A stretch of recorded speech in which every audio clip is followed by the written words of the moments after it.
The words echoed in the warm, breezy air of my parents-in-law's immaculate living room, tumbling over the clinking of teacups and the gentle rustle of leaves outside. "Thank you for the trip, Emily," my mother-in-law Mary said, her voice brimming with a genuine, heartfelt gratitude that made my own heart feel a little heavy. It was simply wonderful. More than we could have ever dreamed of. My father-in-law, John, nodded in enthusiastic agreement, his hand resting over hers on the floral sofa. "Truly, dear. A second honeymoon, all thanks to you." I watched from my armchair, a polite smile fixed on my face. My husband, Mark, sat beside me, beaming with pride at his younger sister, Emily. She was the center of attention, as she so often was, her cheeks flushed with modest pleasure. "Oh, it was nothing," Emily said, waving a dismissive yet elegant hand. "You both deserved it. After everything you've done for us, it was the least I could do." The trip in question was a week-long, all-inclusive stay at a 5-star resort in the Caribbean, a place with white sand beaches, turquoise waters, and private bungalows that I had only ever seen in glossy travel magazines. John and Mary had returned just 2 days prior, their skin tanned to a healthy golden brown, their eyes sparkling with the kind of relaxed joy that only a true escape from reality can bring. They had shown us pictures, dozens of them, filled with breathtaking sunsets and extravagant meals. It looked like paradise. And according to them, it was a paradise gifted entirely by Emily. I took a slow sip of my tea, the warmth doing little to chase away the chill of confusion that had settled deep in my bones. I was happy for them, of course. John and Mary were wonderful people who had worked hard their entire lives. They were kind, supportive, and had welcomed me into their family with open arms when I married Mark 5 years ago. They deserved to be spoiled. What I couldn't understand was how. Emily was a freelance graphic designer. A talented one, certainly. But her income was sporadic and, from what she had always told us, modest. She lived in a small, trendy apartment downtown, drove a leased car, and often spoke about her student loans with a sigh of weary resignation.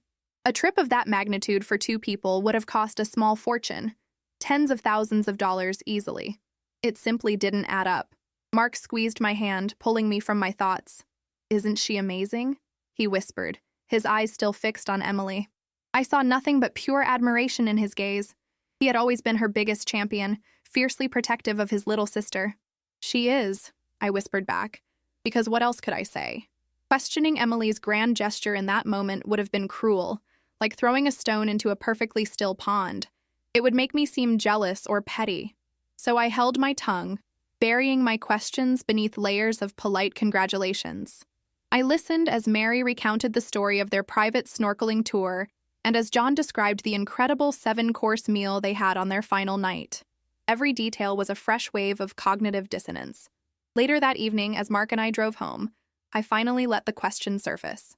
"It was an incredibly generous gift from Emily," I began, choosing my words carefully. "I'm just surprised she could afford something so extravagant."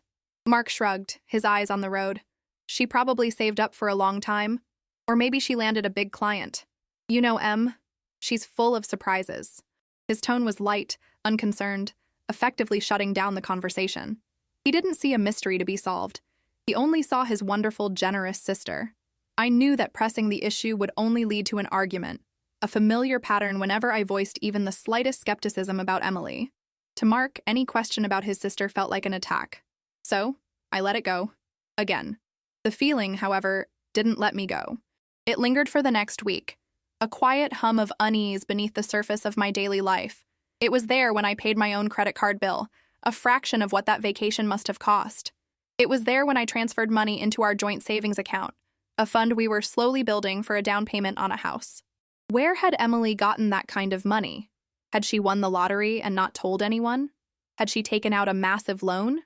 The answer arrived on a Tuesday afternoon, not with a dramatic confession or a whispered secret, but with the quiet thud of mail landing on the doormat. It was a thick, cream-colored envelope, embossed with the logo of the very same luxury resort chain where John and Mary had stayed. My name and address were printed on the front. I frowned, thinking it was just promotional material, perhaps sent because we had visited their website. But when I tore it open, my breath caught in my throat.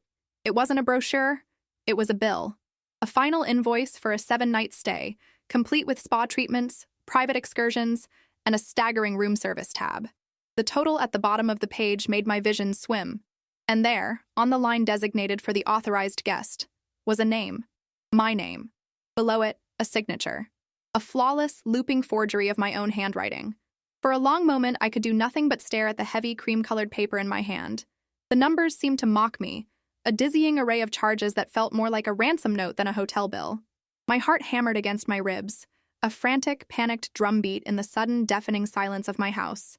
My first thought was that it was a mistake, a clerical error of astronomical proportions. They must have sent it to the wrong Hannah, the wrong address. It was possible. But as my eyes scanned the details, that fragile hope evaporated. The dates of the stay matched perfectly with John and Mary's trip. The charges for couples massage and private catamaran excursion were the very same activities they had gushed about. It was their trip, and it was my name on the invoice. My gaze fell again on the signature. It was a masterful imitation, capturing the exact curve of my H and the distinctive way I looped my A. But it wasn't mine. It was too perfect, too deliberate. My own signature, especially when dashed off on a digital pad at a checkout counter, was always a little messier, a little more rushed. This was the work of someone who had studied my handwriting, someone who had practiced. And my mind, with a sickening lurch, could only land on one person who would have had both the access and the audacity. Emily. The memory of her serene, smiling face in her parents' living room flashed in my mind. Oh, it was nothing. The least I could do. The words, which had sounded so magnanimous at the time, now felt like a cruel taunt. She hadn't paid for their trip. She had booked it in my name. She had committed fraud, using me as a financial shield for her grand performance of generosity. The sheer, calculated deception of it sent a wave of nausea through me. I sank onto the nearest chair, the bill trembling in my hand. What was I supposed to do?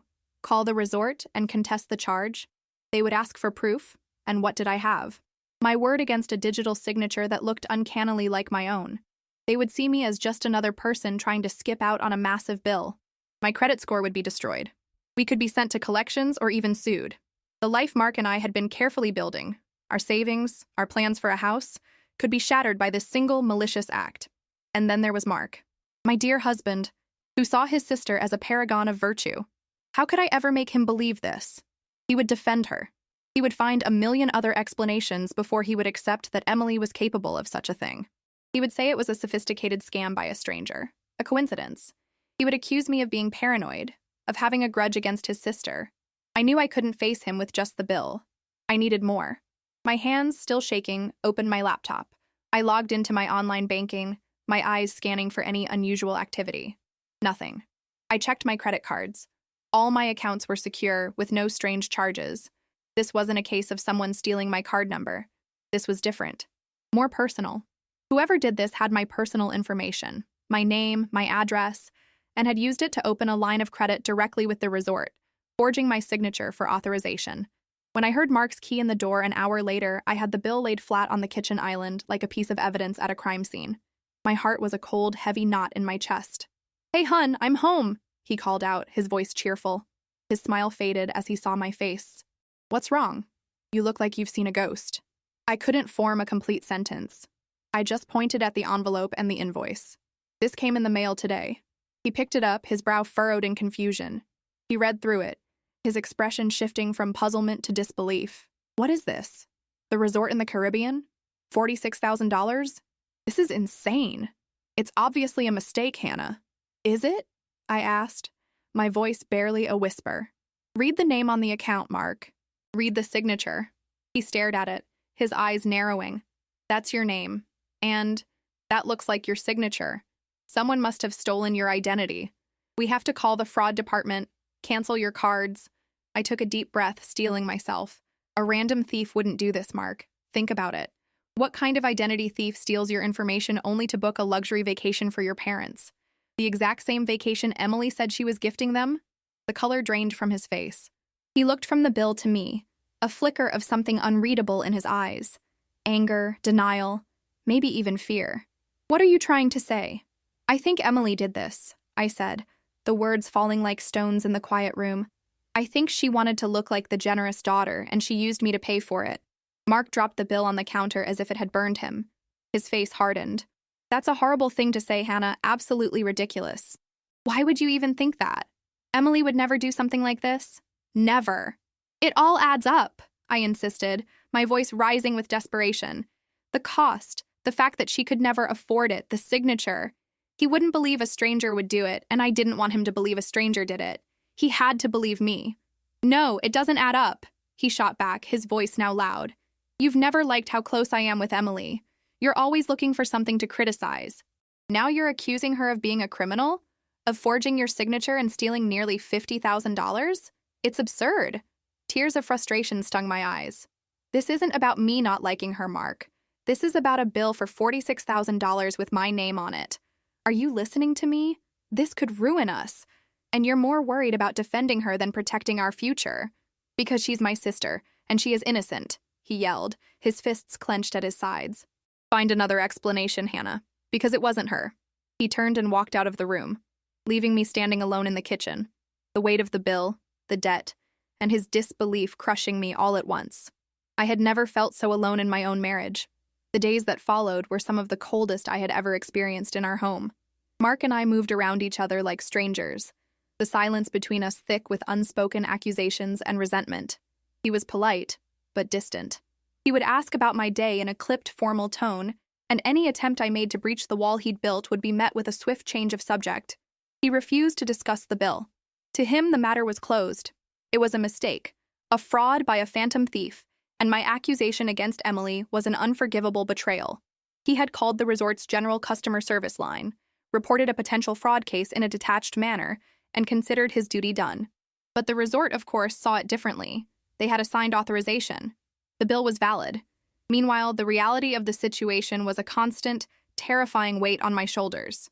A second notice arrived, this time with the phrase, "payment overdue," stamped in stark red letters.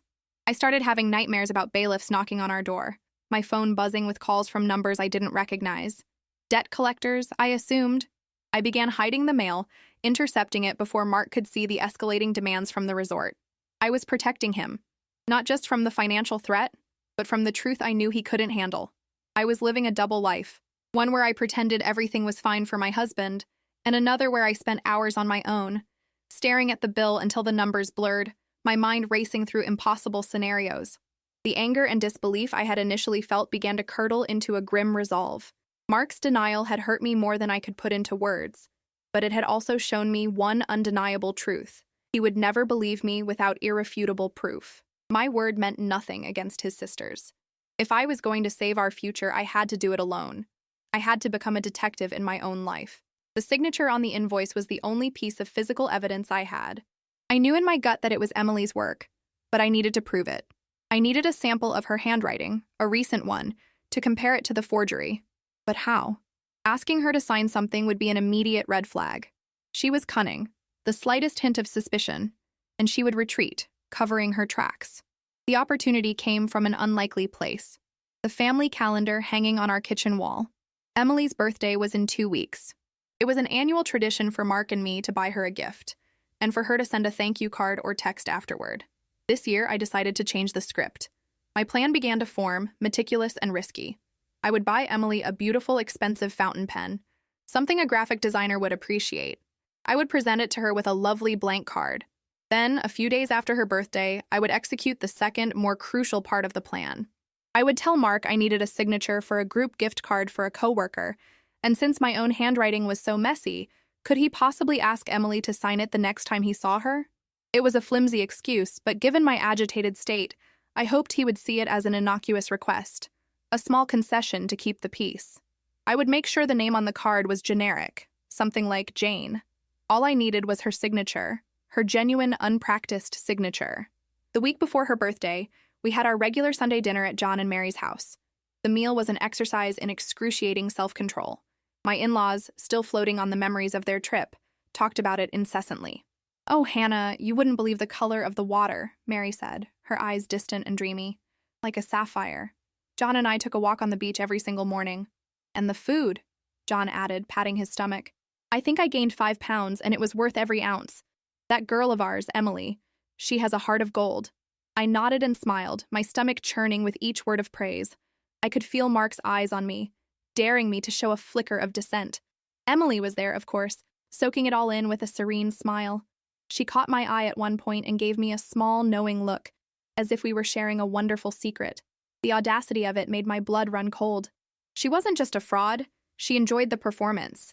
She was reveling in her parents' joy, a joy she had stolen from my future. At that moment, my guilt about deceiving Mark was eclipsed by a burning need for justice. The day of Emily's birthday arrived. I gave her the gift, the beautifully wrapped pen and card. She was delighted. "Oh, Hannah, you shouldn't have. It's gorgeous," she said, giving me a hug that felt like a viper's embrace. A few days later, my heart pounding, I approached Mark. I held out a new card, a simple, elegant one. "Mark," I said, my voice carefully neutral, "I need a favor. This is a card for my colleague, Jane. Her father just passed away. A few of us from the office are signing it, but my handwriting has been so shaky lately. It looks terrible." I demonstrated on a scrap of paper, intentionally making my signature look spidery and anxious, which wasn't difficult. "It feels disrespectful.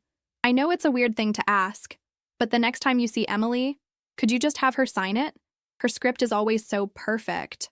He looked at me, his expression guarded. I could see the suspicion in his eyes, the gears turning in his head. He was searching for an ulterior motive. "Why Emily?" he asked, his tone flat. "Because she's an artist. She has beautiful handwriting. It's for a sympathy card, Mark. I just want it to be nice. Please?" I held his gaze, trying to project nothing but earnest sincerity. He stood there for a long time, the silence stretching between us. I was sure he was going to refuse, to call me out on the bizarre request. But then, to my profound surprise, he gave a slow, tired sigh and took the card from my hand. "Fine," he said, his voice weary. "I'll be seeing her for coffee tomorrow. I'll ask her then. But Hannah, if this is another one of your games—" "It's not," I said, cutting him off, my voice softer than I intended. "Thank you." He simply nodded and walked away. I was left standing in the hallway, my body trembling with a mixture of fear and triumph. The bait was laid. Now, all I could do was wait and see if she would take it. The next 24 hours were agonizing. I barely slept, replaying the conversation with Mark in my head, dissecting his every word, his every micro-expression. His weary agreement had given me a sliver of hope, but it was fragile. I knew he was only indulging me to avoid another fight, not because he believed me. The entire plan hinged on his follow-through and Emily's unsuspecting compliance. Every time my phone buzzed, my stomach lurched. He came home late the next evening. He didn't say anything at first, just walked into the kitchen and placed the sympathy card on the counter before pulling a bottle of water from the fridge. He wouldn't look at me. "Here," he said, his voice devoid of emotion. My hands trembled as I picked it up. I opened it. There, at the bottom, amongst two other generic-looking signatures I had scribbled myself, was the name Emily. It was written in a beautiful, flowing script. The ink from the fountain pen I'd given her a rich, dark blue. "Thank you," I managed to say, my voice thick. "Don't thank me," Mark said, turning to face me, his eyes dark and pained. "I feel like a traitor. I lied to her, Hannah. I told her my own handwriting was terrible and that you wanted something elegant on the card for your boss's wife. She signed it without a second thought because she was just trying to help me out. She probably thinks I'm a loving husband looking out for his wife." The guilt was a sharp, stabbing pain, but I pushed it down. This was bigger than a single lie. This was about our survival. "I'm sorry, Mark, I really am. But I need you to look," I said, my voice pleading. I retrieved the resort bill from its hiding place. I unfolded it and laid it on the counter next to the open card. The two signatures were side by side, the forged authorization on the invoice and the genuine one on the card. For a moment, we both just stared. Even to an untrained eye, the resemblance was undeniable. But I had spent hours examining the forged signature, memorizing its every nuance. Now, with the real one next to it, the proof was absolute. "Look," I said, my finger pointing, tracing the lines in the air. "Look at the way the E leans slightly to the right, even though the rest of the letters are straight. And the loop on the Y, it's identical. It doesn't close all the way. There's a tiny gap at the top. She did it on both." I pointed out 2 or 3 other subtle, telltale habits in the letter formations, the kind of personal quirks a person doesn't even know they have. The forger had copied the general shape perfectly, but they couldn't help but imprint their own intrinsic style onto the stroke. Emily hadn't just copied my signature, she had written it in her own way. Mark leaned closer, his face inches from the 2 documents. The muscle in his jaw clenched and unclenched. He was silent for a full minute, his gaze flicking back and forth, from the bill to the card, from the card to the bill. The wall of denial he had so carefully constructed was crumbling, brick by painful brick. I could see the battle raging in his eyes. The brother who loved his sister versus the husband who could no longer ignore the truth. When he finally straightened up, he looked like a different person. The anger and defensiveness were gone, replaced by a profound, hollow sadness. He looked broken. "It's her," he said, the words barely audible. It wasn't a question. It was a statement. A death sentence for the image he held of his sister. He dragged a hand over his face and let out a long, shuddering breath. "Oh God, it's her. She did it." I felt no triumph, no satisfaction in being right. Seeing his pain, the raw disillusionment etched onto his features, was heartbreaking. I stepped forward and wrapped my arms around him, and this time he didn't pull away.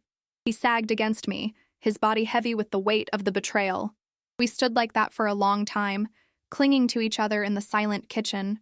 The chasm that had opened up between us was finally closed, but it was closed around a shared, ugly truth. "How?" he whispered into my shoulder. "Why would she do this to us? To her own parents? Lying to them, making them think. And to you? To us?" "I don't know," I said softly, stroking his back. "I don't know, Mark. Maybe she felt pressured. Maybe she's in more trouble than we know. But what she did, it's not just a lie. It's a crime." He pulled back, his eyes clearing with a new, cold anger. $46,000. She saddled us with $46,000 of debt and didn't even blink. She sat there at dinner and listened to Mom and Dad thank her. She smiled. The memory of it seemed to sicken him. "The third payment notice is coming any day now," I said, my voice firm. "We can't ignore it, Mark. We can't afford to pay it, and my credit is on the line. Our savings are on the line." He nodded, his jaw set in a hard line. "No, we're not paying for her lie." He took a deep breath, his gaze meeting mine. In his eyes, I saw the man I had married, the decent, strong man who, once he saw the truth, would face it head-on. "We have to confront her. Together." "What about your parents?" I asked gently. "This is going to destroy them." A shadow of deep pain crossed his face. "I know, but they deserve the truth. They are thanking her for a gift she never gave. The truth is going to hurt, but living in a lie is worse." He paused, his expression hardening with resolve. "First, we talk to Emily. We give her one chance and one chance only to make this right. She is going to call that resort. She is going to confess to the fraud, and she is going to take responsibility for every single penny." "And if she doesn't?" I asked, although I already knew the answer. "Then we will." My in-laws, John and Mary, couldn't stop thanking my sister-in-law, Emily. "Thank you for the trip, dear," Mary said, her eyes shining. It was a second honeymoon. They had just returned from a lavish Caribbean resort, a trip they believed was a generous gift from their daughter. My husband, Mark, beamed with pride. I smiled politely, but a knot of confusion tightened in my stomach. Emily was a freelance graphic designer with a modest income. A trip of that magnitude, costing tens of thousands of dollars, seemed impossible for her to afford. When I later voiced my quiet surprise to Mark, he simply shrugged. "You know, Em, she's full of surprises." The surprise arrived a week later in a thick envelope from the resort, addressed to me. It wasn't a brochure. It was a bill for $46,000. Staring up from the invoice was my name and a perfect forgery of my signature. The luxurious vacation Emily had gifted her parents had been charged to me. When I showed Mark, his immediate reaction was denial. "It's a mistake. An identity thief," he insisted. But I pointed out the obvious. What thief steals an identity only to send the victim's parents on vacation? My suggestion that Emily was responsible was met with anger. "That's a horrible thing to say, Hannah," he shot back. "You've never liked how close we are." He refused to believe his sister was capable of such a betrayal, and a cold silence grew between us. I knew I needed undeniable proof. His denial had forced my hand. I devised a plan, using Emily's upcoming birthday as a pretext. After giving her a nice fountain pen as a gift, I asked Mark a few days later to have her sign a sympathy card, claiming my own handwriting was too shaky. He reluctantly agreed. When he returned with the card, I placed it beside the resort bill. There it was, Emily's genuine signature next to the forgery. The same distinctive loops, the same subtle imperfections. The proof was irrefutable. Mark stared at the two signatures, and the wall of his denial crumbled. The anger on his face was replaced by a hollow, profound sadness. "It's her," he whispered, finally accepting the truth. That night, we went to Emily's apartment. Faced with the evidence, Emily's composure shattered. Through sobs, she confessed. She had wanted to do something grand for her parents and had planned to pay the bill after landing a large client, but the payment was delayed. Her grand gesture was a reckless gamble with our future. There was no sympathy in Mark's voice. "You are going to call the resort right now," he commanded. "You will confess to the fraud, and you will take responsibility for every penny." Humiliated, Emily made the call and confessed, officially transferring the massive debt to her own name.